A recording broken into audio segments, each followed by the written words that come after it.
Let's face it, you're probably gonna get sick of this room after I vlog in it for 1 week. Woke up at 5 a.m. today with a migraine, and I didn't want to include that part, so I cut that part out.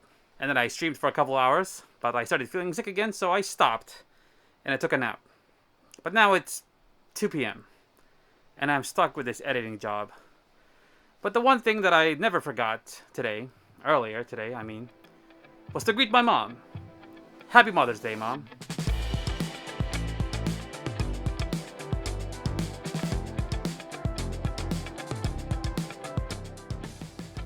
Alright, here's the deal. It's Sunday, and apart from Saturday for working adults, it's the only day that we have to mingle with other adults. So I'm gonna meet somebody later tonight, but I don't feel so well, so I wanna take a nap. So I'm gonna go straight into the process of making manga, and I'll tell you how I refine the thumbnail storyboard. But I also wanna do a room tour! Wait, what are you doing there? That's the closet. It's not interesting. What we gotta start with are the things on my wall. These are some extra posters based on manuscripts from Shonen Jump properties if you buy a Shonen Jump behind the scenes DVD. And over here is my stuff. And over here is JoJo. Fun fact, I have never seen an episode of JoJo. Oh shit! We got other posters here as well. We've got My Hero Academia, and we have Asuka from Evangelion, as well as this thing. And I'm really a big fan of this type of line work. And speaking of line work, I also have a poster or some stuff that I posted with Akebi-chan, which is one of my favorite manga for the line work and the art style. And you can see some of the inspiration I have for like cross-hatching and just overall line work. So this artist is one of those artists that feel like they really use traditional line work effectively. We have a poster of Gridman over here, and we have a completed and framed jigsaw puzzle of Totoro over here. I also bought some small figures to fill in the room, just to give it a little bit more personality and presence, next to a keyboard that I don't actually know how to play, because I couldn't find a time. This one, I bought on Amazon by mistake. It's a bootleg. This one is not a bootleg. It's from a Crane game. We got Saber and Asuka, and we have Hatsune Miku. The Halloween version, on top of a book. This is actually an art book made by Monokubo, and it's really cool. It's got some paintings of landscape and animals. Like supernatural or fictional animals. So yeah, you got some giant-sized wolves and stuff, and rabbits. We got some other stuff on here. Oh, this one's a mini Tokyo Ghoul art book. And then we got a copy of The Promised Neverland here that was given to me for free. I got some books over here. I also have a couple of boxing gloves over here because I did some informal boxing training in the past. And I also have a figure of Kizuna Ai, one of the YouTubers that inspired me to become a creator. And you might not expect that, but yeah, she's been a big influence as well on me. Fuck you! Fuck you, fuck you! And I also have a couple of other Kizuna Ai figures over here under Bahamut near my computer. And back over here, I have a cheapo lightsaber that I got to add to my Kylo Ren cosplay when Kylo Ren was cool, unlike now, sadly. And underneath all of this actually is a random basketball. It's Spalding. I've got some dumbbells over here, plus the world's best toaster. I'm not even kidding. And down here we have, surprise, surprise, more manga stuff. Yeah, they put some bikini models on the cover. Hey, I don't make the rules. We got Deadpool lying dead on the floor over there next to the drawers, plus some random stuff, including this dual DDR4 memory stick module from Viper. All hail PC Master Race. And then you got this. Mostly art books and stuff, and some magazines as well, and a couple of manga issues here. We got Akebi-chan over here. We've got Nausicaa of the Valley of the Wind over here. All the 6 volumes. We've got Manga in Theory and Practice written by Hirohiko Araki, the author of JoJo. We've got Terada Katsuya sketchbook over here, which is really good. And we got the Holy Grail of anatomy books written by some South Korean masters. This was pretty hard to find, and I had to ship it all the way from France because I wanted an English copy of it, but this is amazing, by the way. Yeah, you've got some in-depth descriptions of some of the body parts and how to illustrate them. Ooh, spicy stuff. I can't show you everything. We've also got Making Comics by Scott McCloud, really famous book. Manga, the World of Japanese Comics, Understanding Comics by Scott McCloud. And we've got some Japanese tutorials over here for digital painting. We've got a random Batman comic book here, Batman the Killing Joke by Alan Moore and Brian Boland. We've got some Japanese books here for learning Japanese. I've got a random sculpture that I made here with some kids' clay from Daiso, the dollar store, or the Hyakuen shop. And I got some Pizza Hut stuff here. We've got the Oshinoko girls.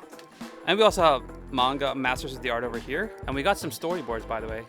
We've got storyboard for Tekinoko and a storyboard for Perfect Blue. If you haven't seen Perfect Blue, you're missing out. And I also have Planetes by Makoto Yukimura. And All You Need Is Kill, the English version of it. So these are all English. And then we got A Girl on the Shore by Inyo Asano of Oyasumi Punpun fame. And some other art books over here. I'm not going to show you the inside of the drawers here, but I am going to show you a limited edition Black Coffee collaboration with One Piece and Asahi.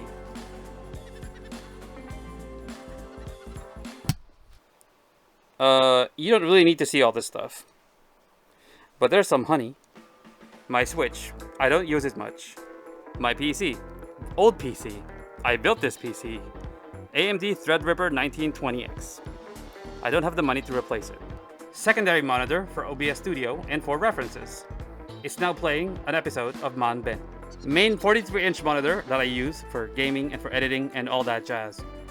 It's also playing an episode of Man-Ben. To see Man-Ben.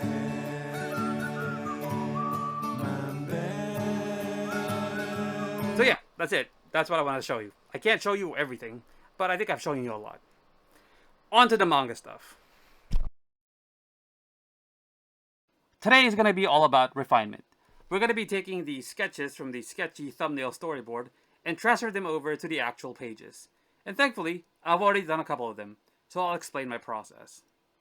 Oh, one thing before I continue. Yesterday, the thumbnail story part was fine to show you. It was perfectly fine.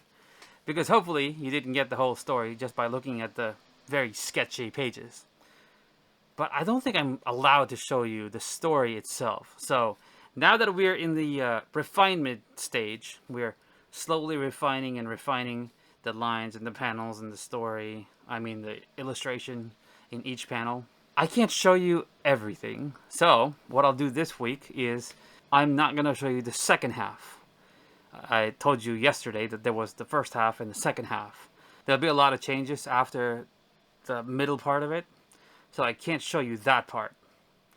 But I will show you at least the very exciting parts, the parts that have action in them. So I'm kind of excited for you to see that, but yeah, I can't show you the other half.